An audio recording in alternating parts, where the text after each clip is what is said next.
പ്രിയപ്പെട്ടവരെ, ഞാൻ നിങ്ങളുടെ സുരേഷ് പെരുങ്ങള്ളൂരാണ്. അഞ്ചൽ ബൈപ്പാസിലെത്തിയാൽ ഗുണങ്ങളേറെയാണ്. ഇന്ന് നമുക്ക് ഒരു കലാകാരനെ പരിചയപ്പെടാനുണ്ട്. സാറിൻ്റെ പേരെന്താ? സന്തോഷ് കുമാർ എന്നാണ്. സന്തോഷ് കുമാർ. വടമൺ അല്ലേ? വടമൺ. ഓക്കെ സാറ് നാടൻപാട്ട് കലാകാരനാണ്, പിന്നെ അധ്യാപകനാണ്.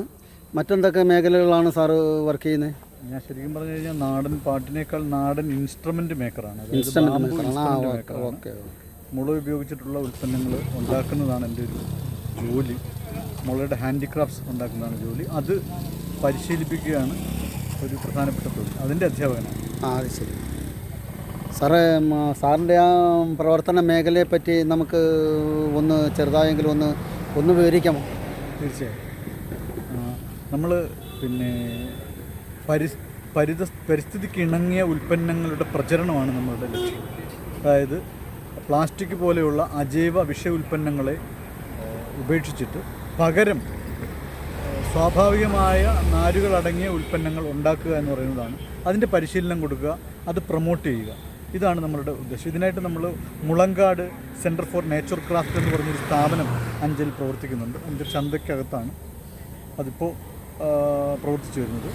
അത് ചെയ്യുന്ന പരിപാടി എന്ന് പറഞ്ഞു കഴിഞ്ഞാൽ ഈറ, മുള, ചിരട്ട, തടി, കടലാസ്, തുണി, ചണം, ഇത്തരം നാച്ചുറൽ സ്വാഭാവികമായ നാരുകൾ ഉപയോഗിച്ചുകൊണ്ടിട്ടുള്ള നെയ്ത്ത് വിദ്യകൾ പഠിപ്പിക്കുന്നു. ആ നെയ്ത്ത് വിദ്യകൾ എന്ന് പറയുമ്പോൾ ചിലപ്പോൾ യൂട്ടിലിറ്റി സാധനങ്ങളാണ്. ഇപ്പം ബിഗ് ഷോപ്പറിന് വേണ്ടിയിട്ടുള്ള സാധനങ്ങൾ, പിന്നെ ഓഫീസ് സ്റ്റേഷനറി സാധനങ്ങൾ, ഓർണമെൻറ്റ്സ്, പിന്നെ നമ്മുടെ പെൻ ഹോൾഡർ അടക്കമുള്ള സാധനങ്ങൾ, അടുക്കളയ്ക്ക് ആവശ്യമായ പുട്ടുകുറ്റി, പപ്പടം കുറ്റി, ചട്ടുകം, സ്പൂൺ സെറ്റുകൾ, അങ്ങനെ പറയാവുന്ന സാധനങ്ങൾ, പിന്നെ ഓർണമെൻറ്റ്സ്, പിന്നെ മൊമെൻറ്റംസ്, ഇങ്ങനെ ഇക്കോ ഫ്രണ്ട്ലി ആയിട്ടുള്ള ധാരാളം ഉൽപ്പന്നങ്ങൾ 1200ഓളം ടൈറ്റിലുള്ള സാധനങ്ങൾ ഉണ്ടാക്കി പഠിപ്പിക്കുകയും അത് നിർമ്മിച്ച് വിതരണം ചെയ്യുകയും ചെയ്യുന്ന സ്ഥാപനമാണ് മുളങ്കാട്. അപ്പോൾ നല്ലൊരു സ്ഥാപനത്തിൻ്റെ ഒരു പ്രധാനപ്പെട്ട വ്യക്തി കൂടിയാണ് നമ്മുടെ സന്തോഷ് സാറ്. അദ്ദേഹം മറ്റ് കലാരംഗത്ത് കൂടി പ്രവർത്തിക്കുന്നതായിട്ടാണ് നമുക്ക് മനസ്സിലാക്കാൻ കഴിഞ്ഞിട്ടുള്ളത്. കലാരംഗത്ത് സാറ് എന്തെങ്കിലും കാര്യങ്ങൾ, സംഭാവനകൾ എന്തെങ്കിലും ചെയ്യുന്നതായിട്ട് നമുക്ക് ഒന്ന് പറയാൻ പറ്റുമോ? തീർച്ചയായും. ഒന്ന്, ക്രാഫ്റ്റ് ഒരു കല തന്നെയാണ്. രണ്ടാമത്തെ ഘടകമായിട്ട് ഞാൻ ശരിക്കും തിയേറ്റർ ആർട്ടിസ്റ്റാണ്.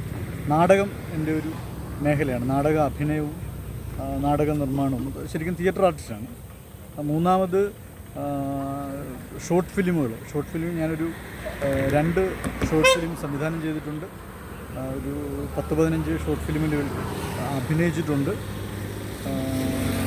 ചില ഷോർട്ട് ഫിലിമുകളിൽ നമ്മൾ രചന നിർവഹിച്ചിട്ടുണ്ട്. അങ്ങനെ ഷോർട്ട് ഫിലിമും നാടകവുമാണ് എൻ്റെ വേറൊരു മേഖല.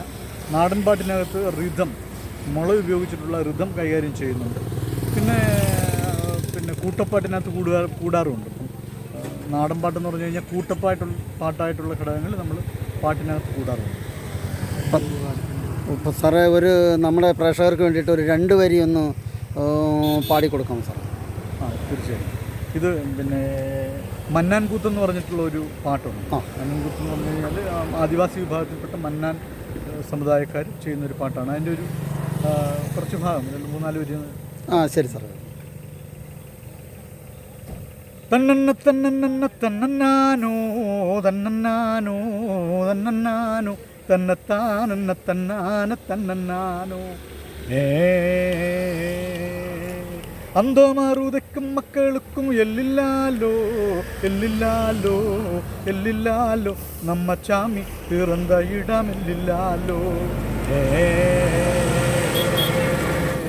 തന്നന്ന തന്നന്ന തന്നന്നാനോ തന്നന്നാനോ തന്നന്നാനോ തന്നത്താനന്ന തന്നാന തന്നന്നാനോ. ഇത് കൂട്ടമായിട്ട് പാടുന്ന പാട്ടാണ്. ഒറ്റയാൾ പാടുമ്പോൾ ഒരു ബുദ്ധിമുട്ടുണ്ട്. അത്രേ ഉള്ളൂ. സാറേ, നാടകവുമായിട്ട് ബന്ധപ്പെട്ട എന്തെങ്കിലും ഒരു അനുഭവം നമുക്ക് പ്രേക്ഷകരുമായിട്ടൊന്ന് പങ്കുവയ്ക്കാൻ എന്തെങ്കിലും ഒരു അനുഭവം ഉണ്ടെങ്കിൽ ഒന്ന് പറഞ്ഞാൽ കൊള്ളാം. നാടകവുമായിട്ട് ബന്ധപ്പെട്ട് കുറേയേറെ തെരുവ് നാടകമാണ് ഞാൻ കൂടുതലായിട്ട് ചെയ്തിരിക്കുന്നത്. തെരുവ് നാടകത്തിനകത്ത് പ്രധാനപ്പെട്ട 1-2 അനുഭവങ്ങളുണ്ട്. അതിൽ ഏറ്റവും പ്രധാനപ്പെട്ട വളരെ ടച്ചിങ് ആയിട്ടുള്ളൊരു അനുഭവം എന്ന് പറയുന്നത് നമ്മുടെ ചാരായ നിരോധനവുമായിട്ട് ബന്ധപ്പെട്ട സമയത്ത് ചാരായം നിരോധിക്കുന്ന AK ആൻ്റണി ഗവൺമെൻറ് ചാരായം നിരോധിക്കുന്നതിന് തൊട്ട് മുൻപുള്ള വർഷം നമ്മൾ കൊട്ടാരക്കര കലേപുരം ജോസ് സാറിൻ്റെ ആശ്രയ എന്ന് പറയുന്ന ഒരു സ്ഥാപനമുണ്ട്. അതിൻ്റെ ഒരു തുടക്കകാലത്ത് അദ്ദേഹത്തിൻ്റെ ആശ്രയയുടെ നേതൃത്വത്തിൽ ഒരു മദ്യവിരുദ്ധ കലാജാഥ സംഘടിപ്പിച്ചു. ഞാൻ അതിൻ്റെ പ്രധാനപ്പെട്ട ഒരു പ്രവർത്തകനായിരുന്നു. അന്ന് ഞങ്ങൾ ഏകദേശം 10ഓളം വരുന്ന ആൾക്കാർ, കലാകാരന്മാർ തയ്യാറായ കലാപരിപാടികളുമായിട്ട് വിവിധ ഗ്രാമങ്ങളിൽ പോവുകയായിരുന്നു. സന്ദർശനം നടത്തി നാടകങ്ങളും പാട്ടുകളും ചൊൽക്കാഴ്ചകളും ഒക്കെ അവതരിപ്പിക്കുന്നതായിരുന്നു പരിപാടി. അത് ഞങ്ങൾ നീണ്ടകര ഹാർബറിൽ ഏകദേശം 10-20 വർഷത്തിന് മുകളിലായിട്ടുണ്ട്. അത് നമ്മൾ നാടകം അവതരിപ്പിച്ചു. അത് ഒരു മദ്യപാനിയുടെ ദുരന്തം ആണ് നമ്മൾ വേദിയിൽ അവതരിപ്പിച്ചത്.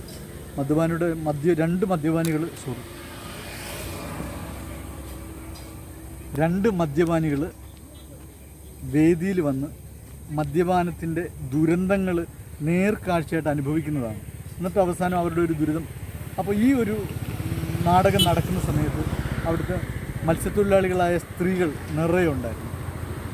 അവർ ഈ നാടകം നടക്കുമ്പോൾ അതിനോടൊപ്പം വന്നിട്ട് ഞങ്ങളുടെ വീടുകളിൽ, ഞങ്ങളുടെ കുടുംബങ്ങളിൽ നടക്കുന്ന സംഭവമാണിതെന്ന് പറഞ്ഞിട്ട് കലാകാരന്മാരെ കെട്ടിപ്പിടിച്ച് ആശ്ലേഷിച്ചുകൊണ്ട് നമുക്ക് അഭിവാദ്യം അർപ്പിക്കുന്നത്. അത് വളരെ വളരെ ടച്ചിങ് ആയിട്ടുള്ളൊരു അവതരണവും അനുഭവമായിരുന്നു. അത് അവരുടെ കുടുംബങ്ങളിൽ നടക്കുന്ന കാര്യങ്ങളെ നമ്മൾ അവരുടെ കൺമുന്നിൽ അഭിനയിച്ച് കാണിച്ചപ്പോൾ അവർക്കത് ടച്ചിങ് ആയിട്ട് അവർ കരഞ്ഞുകൊണ്ട് വന്ന് ഞങ്ങളെ കെട്ടിപ്പിടിച്ച് ഇത് നമുക്ക് രാജ്യത്തുടനീളം പ്രചരിപ്പിക്കണമെന്നൊക്കെ ഞങ്ങളോട് ആഹ്വാനം ചെയ്യുകയാണ്.